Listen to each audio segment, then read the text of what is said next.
Hello दोस्तों, आप सबका स्वागत है मेरे चैनल पे। आज मैं अल्ट्रा वेजिटो की स्टोरी को कंटिन्यू करने जा रहा हूँ। दोस्तों, इस स्टोरी के ओरिजिनल राइटर है कॉल्मी ARJ एंड उनके चैनल से जुड़े सारे लिंक्स मैंने डिस्क्रिप्शन में दे दिए है, तो चाहिए एंड उन्हें अपना पूरा सपोर्ट दिखाइए। दोस्तों, ये अल्ट्रा वेजिटो का न्यू चैप्टर है, तो चलिए ज़्यादा देर ना करते हुए वीडियो को स्टार्ट करते हैं।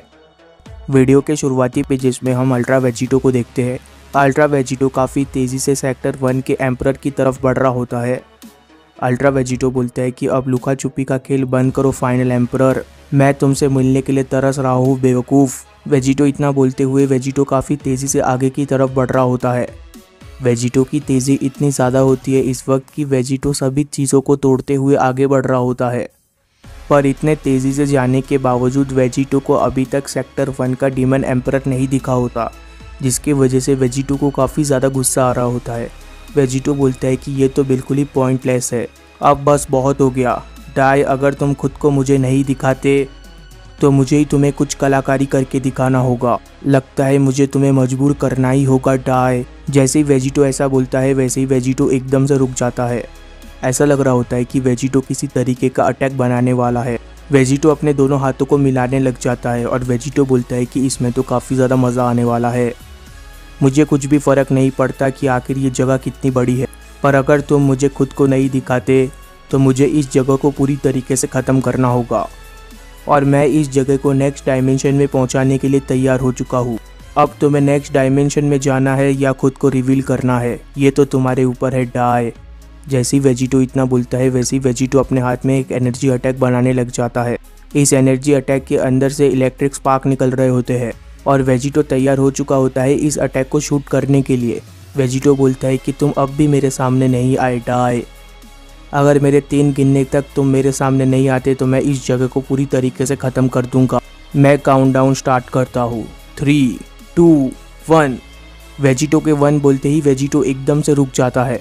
वेजिटो नोटिस करता है कि वो जगह पूरी तरीके से बदलने लग जाती है, जिसके वजह से वेजिटो काफ़ी ज़्यादा हैरान लग रहा होता है। वेजिटो बोलता है कि क्या आखिर अभी और इस वक्त क्या हुआ। तभी वेजिटो देखता है कि उसके आसपास का एरिया एकदम से बदल जाता है। वेजिटो बोलता है कि आखिर मैं कहाँ पर हूँ अभी और इस वक्त। शायद तुम्ही ने मुझे इस जगह पर पहुँचाया है डाई। शायद तुमने मेरी बातों को सुना है। अगर तुम मेरी बातों को सुन रहे हो तो बाहर क्यों नहीं आ जाते।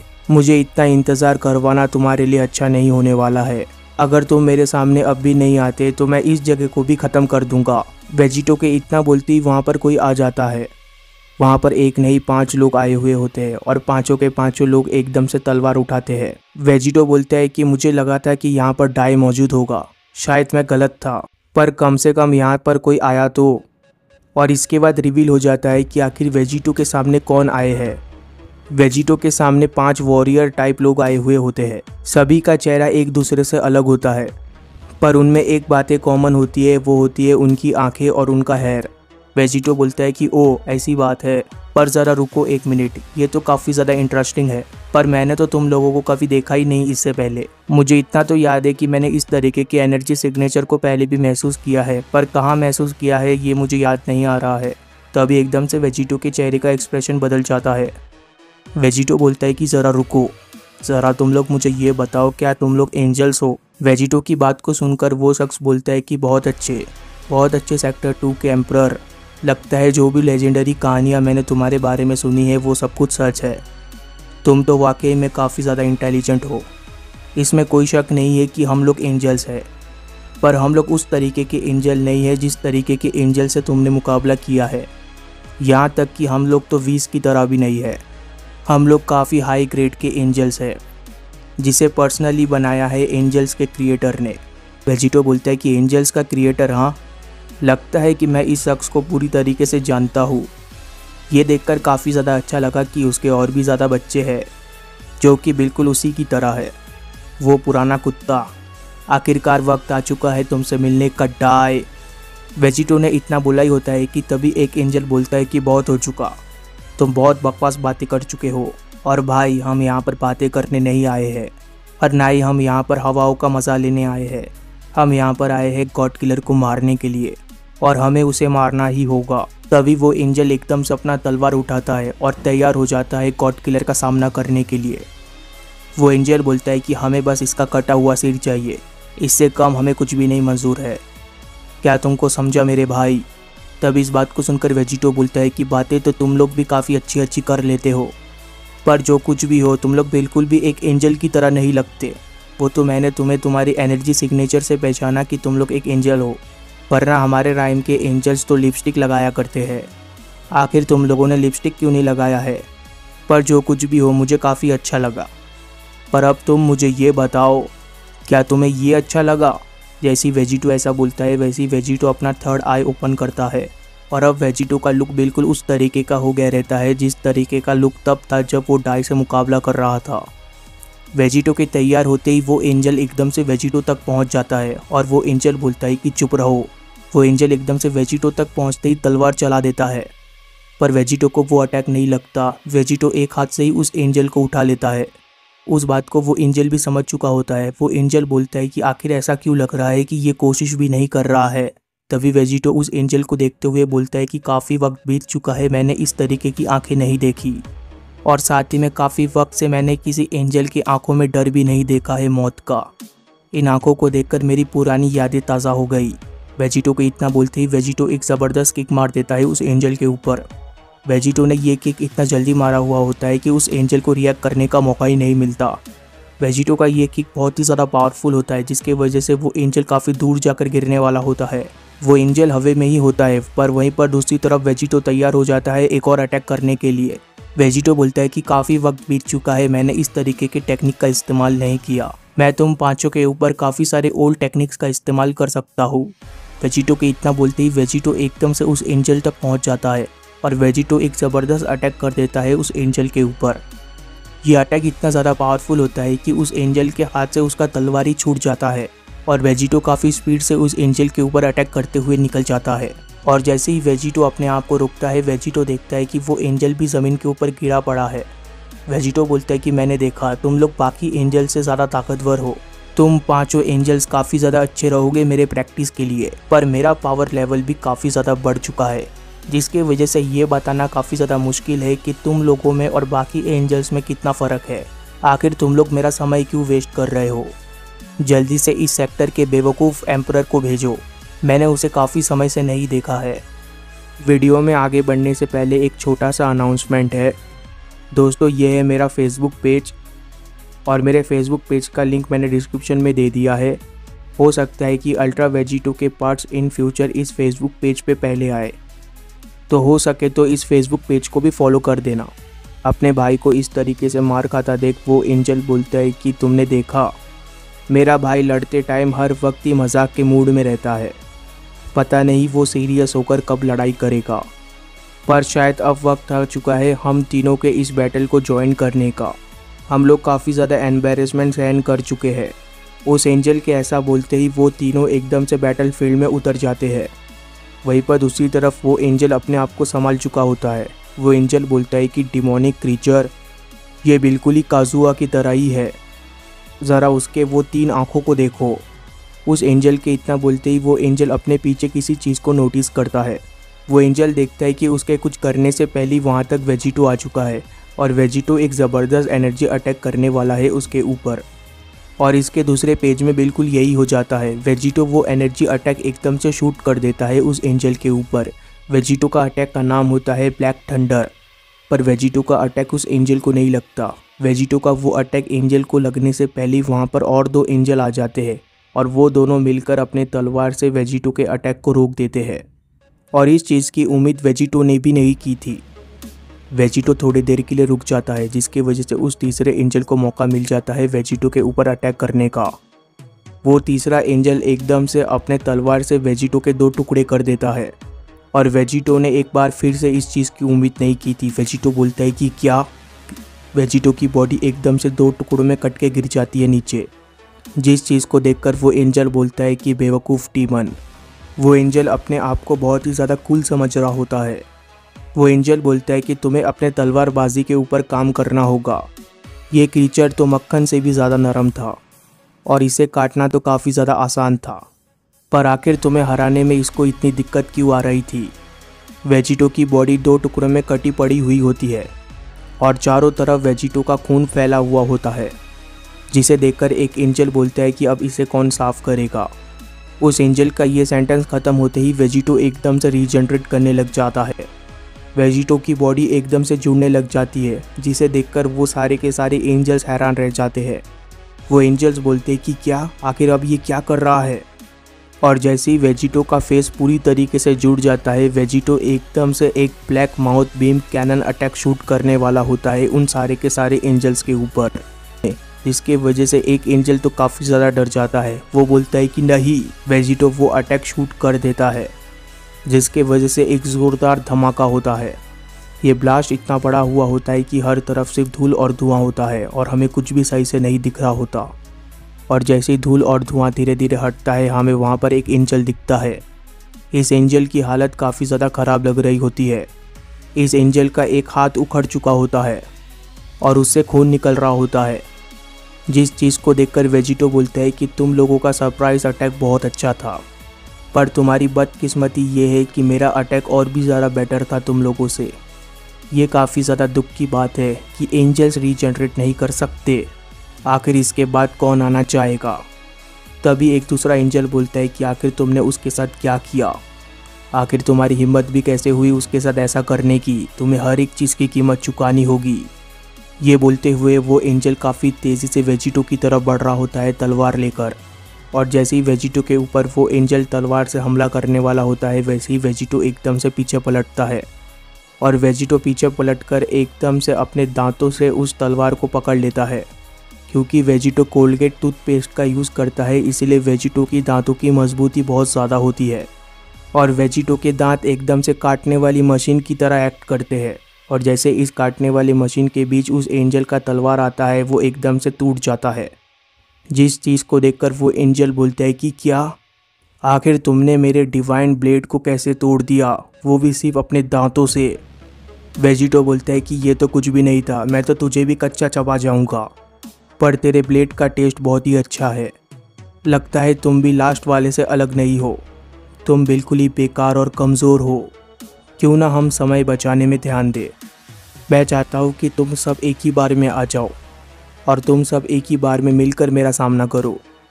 वेजिटो के इतना बोलते ही वेजिटो एकदम से आसमान की तरफ चला जाता है। वेजिटो एकदम से आसमान में जाकर रुक जाता है। वेजिटो बोलता है कि अब वक्त आ चुका है तुम्हारे इन सारे टूथपिक्स को फेंक देने का, क्योंकि अब तुम गवाह बनने जा रहे हो रियल ब्लेड का। इस बात को सुनकर एक एंजल बोलता है कि तैयार हो जाओ भाई, कुछ तो बुरा होने वाला है। वेजिटो बोलता है कि अब तुम्हारे मेरे दोस्त से मिलने का वक्त आ चुका है, उसे हेलो कहना, मैं इसे तुम्हारा अंत कहता हूँ। वेजिटो के इतना बोलते ही वेजिटो अपने हाथ में स्लेयर ब्लेड बना लेता है और जैसे ही वेजिटो स्लेयर ब्लेड बना लेता है, वैसे ही वेजिटो काफ़ी तेज़ी से उन एंजल्स की तरफ बढ़ रहा होता है। वेजिटो बोलता है कि अब तुम सबकी मौत आ चुकी है। वेजिटो को अपने तरफ तेज़ी से आता देख एक एंजल बोलता है कि अपने आप को ब्रेस करो भाइयों। और इसके बाद एकदम से सीन चेंज हो जाता है। हम एकदम से मॉर्टल राइम में आ जाते हैं, जहाँ पर डांटे का बड़ा भाई आ चुका होता है उसे बचाने के लिए। अपने छोटे भाई को इस हालत में देख बड़े भाई को काफ़ी ज़्यादा गुस्सा आ जाता है। वो बोलता है कि आखिर इस चीज़ का मतलब क्या है डांटे, क्या तुम्हें सच में दिक्कत आ रही थी इन मॉर्टल्स का सामना करने में, और आखिर तुम्हारे आर्मर के ऊपर क्रैक कैसे आया। जवाब में डांटे बोलता है कि तुम मुझे इस तरीके से मत देखो, ये लॉर्ड लूसीफ के फॉर्मर होस्ट थे और ये लोग किसी तरीके से लॉर्ड लूसीफ के पावर को चुराने में कामयाब हुए हैं, पर इतनी पावर लॉर्ड लूसीफ की ये लोगों ने नहीं चुराई है कि ये लोग मुझे हरा सके। मैं अभी भी अपने 50% में ही हूँ और मैं जाने वाला था 70% पे, इससे पहले कि मुझे वो अटैक लगता। हम दोनों को ही पता है कि मैं अपने 100% में इन तीनों को हरा सकता हूँ। वर्जिल बोलता है कि हाँ, तुमने बिल्कुल सही कहा, तुम इन तीनों को हरा सकते हो। गोकू बोलता है कि नहीं, जब मैं इस लड़ाई को ख़त्म करने वाला था तभी ये बीच में आ गया। चीज़ों को अपने हाथ से जाता देख एकदम से ट्रंक्स आगे आ जाता है और ट्रंक्स गोकू को बोलता है कि मैं भी तैयार हूँ इस लड़ाई में शामिल होने के लिए। जब तक इसका भाई इस लड़ाई में शामिल नहीं था गोकू, तब तक तुम इस लड़ाई को जीत सकते थे, पर अभी मुझे डर है। मुझे लगता है कि तुम इस बात को समझोगे। गोकू बोलता है कि ठीक है, वैसे भी मैं एक से ज़्यादा हैंडल नहीं कर पाऊँगा। मल्टीवर्स में फैले हुए सारे क्लोन्स को मैं अपने अंदर ले चुका हूँ ताकि मैं डांटे का सामना कर पाऊँ। इस वक्त मैं अपने फुल पावर में आ चुका हूँ और वेजिटा तुम्हारे लिए भी बेहतर होगा कि तुम भी अपने क्लोन्स को बुला लो। वेजिटा बोलता है कि मैं तो तुमसे 5 कदम आगे हूँ बेवकूफ़। जब मुझे इनके बारे में पता चला तभी मैंने उन लोगों को रिलीज़ कर दिया था। हम अब इससे ज़्यादा यूनिवर्स नहीं बचा सकते अभी के लिए। हमने उतना किया जितना हम कर सकते थे और मुझे लगता है कि हमने बहुत किया, पर अब इन्हें दिखाने का वक्त आ चुका है। तभी वो डीमन एकदम से बोलता है कि तुम तीनों, सन गोकू और प्रिंस वेजिटा, मैं काफ़ी ज़्यादा ऑनर महसूस कर रहा हूँ तुम लोगों से मिलने के बाद। मैंने तुम लोगों के बारे में काफ़ी कुछ सुना है लॉर्ड लूसिफ से, और साथ ही में मेरे भाई की इस बुरे हालत को देखकर भी मुझे पता लग चुका है। तुम लोगों ने दिखा दिया कि आखिर तुम क्यों लॉर्ड लूसिफ के फॉर्मर होस्ट रहे थे, पर आखिर वो तीसरा वॉरियर कौन है जो कि तुम लोगों के साथ इक्वली खड़ा हुआ है। तभी ट्रंक्स बोलता है कि मैं कौन हूँ ये मैटर नहीं करता। ये बोलते हुए हम देखते हैं कि ट्रंक्स की आंखों का कलर डिमोनिक रेड हो जाता है। ट्रंक्स बोलता है कि अब मैं तुम लोगों के साथ जो कुछ भी करने वाला हूँ वो काफ़ी ज़्यादा मैटर करता है, और ये जो दो शख्स मेरे बाजू में खड़े हुए हैं ये दोनों तो गॉड किलर्स है, ये तो तुम्हें पता ही है, पर तुम्हें ये भी पता होना चाहिए कि मैं भी इन दोनों में से एक ही हूँ। ये बोलते हुए ट्रंक्स एकदम से अपने पावर को रिलीज़ करता है।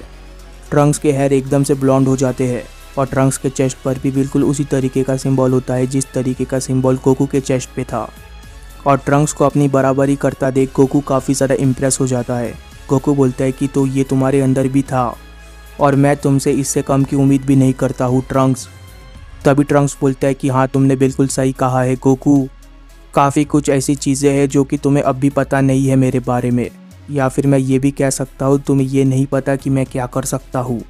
एक बात को याद रखना, मैं वो फ्यूचर ट्रंक्स नहीं हूँ जिसे तुमने पहले देखा था, और ना ही तो मैं वेजिटो का कोई टुकड़ा हूँ जैसे कि तुम और मेरे फादर हो। मैं हूँ अपने टाइमलाइन का वेजिटो, मैं हूँ अपने टाइमलाइन का रियल गॉड किलर। ट्रंक्स के ऐसा बोलते ही ट्रंक्स एकदम से 2 एनर्जी अटैक शूट करता है उन दोनों डीमंस के ऊपर। जैसे ही वो एनर्जी अटैक वर्जिल तक पहुंचता है वैसे ही वर्जिल एकदम से उस एनर्जी अटैक को डेविएट कर देता है, पर डांटे ऐसा नहीं कर पाता। डांटे को वो अटैक जाकर लग जाता है और डांटे उस अटैक को रोकने की काफ़ी ज़्यादा कोशिश कर रहा होता है, और डांटे को स्ट्रगल करता देख ट्रंक्स को पता चल जाता है कि इन दोनों भाइयों में यही सबसे ज़्यादा कमज़ोर है। ट्रंक्स बोलता है कि देखो मुझे अपना टारगेट मिल चुका है, मुझे माफ़ करना गोकू। ये बोलते हुए ट्रंक्स एकदम से डांटे की तरफ निकल जाता है। ट्रंक्स को डांटे की तरफ जाता देख गोकू को काफ़ी ज़्यादा गुस्सा आ जाता है। गोकू बोलता है कि ट्रंक्स रुको, वो मेरा शिकार है, जिसके वजह से गोकू भी एकदम से ट्रंक्स के पीछे पीछे चला जाता है और वहाँ पर वर्गिल और वेजिटा रह जाते हैं।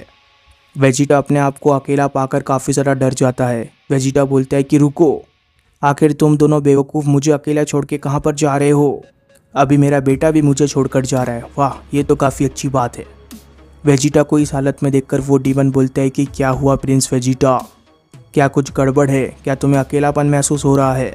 देखने से तो ऐसा लग रहा है कि बाकी के 2 वॉरियर्स ने किसी फॉर्म को अनलॉक किया है और किसी पावर लेवल तक पहुंच चुके हैं जहां तक तुम नहीं पहुंच पाए हो। पर लगता है कि उन दोनों को तुम्हारे ऊपर काफ़ी ज़्यादा भरोसा है, जिसकी वजह से वो दोनों तुम्हें अकेला छोड़ के चले गए। और ये काफ़ी ज़्यादा अजीब बात है क्योंकि लॉर्ड लूसिफ को भी तुम्हारे ऊपर काफ़ी ज़्यादा भरोसा था। लॉर्ड लूसिफ ने मुझसे ये कहा था कि डाई के साथ ग्रेट बैटल में तुमने उसके पावर को वेजिटो से भी ज़्यादा अच्छी तरीके से एक्सेस किया था। तो क्या ख्याल है, तुम उस पावर को मुझे कब दिखाने वाले हो? तभी वेजिटा बोलता है कि मुझे घंटा फ़र्क नहीं पड़ता कि लूसिफ मेरे बारे में क्या सोचता है, वो दिन काफ़ी पुराने हो चुके हैं। उन दोनों बेवकूफ़ों को डिमोनिक पावर का यूज़ करने दो। मुझे डिमोनिक पावर्स की ज़रूरत नहीं है, मेरे लिए मेरा सेयन प्राइड ही काफ़ी है और मेरे लोगों की ताकत, जैसा कि मेरे फादर ने मुझे एक बार ही कहा था। तभी वो डीमन बोलता है कि सेयन का प्राइड, ये तो बिल्कुल ही बेकार कंसेप्ट है, और वैसे भी मैं तुम्हारे फादर से और उम्मीद भी क्या कर सकता हूँ, वो इसी तरीके के बेकार आइडियोलॉजी पर ही चलते थे। तभी वो डीमन एकदम से अपना हाथ आसमान की तरफ करता है, जिस चीज़ को देखकर वेजिटा थोड़ा सा हैरान रह जाता है। वो डीमन बोलता है कि अगर तुम्हारे फादर यही सोचते हैं कि सेयन प्राइड ही काफ़ी होगा मुझे हराने के लिए, तो ज़रा रुको, मैं तुम्हें कुछ दिखाने वाला हूँ। उस डीमन के ऐसा बोलते ही वो डीमन एकदम से पोर्टल ओपन करता है।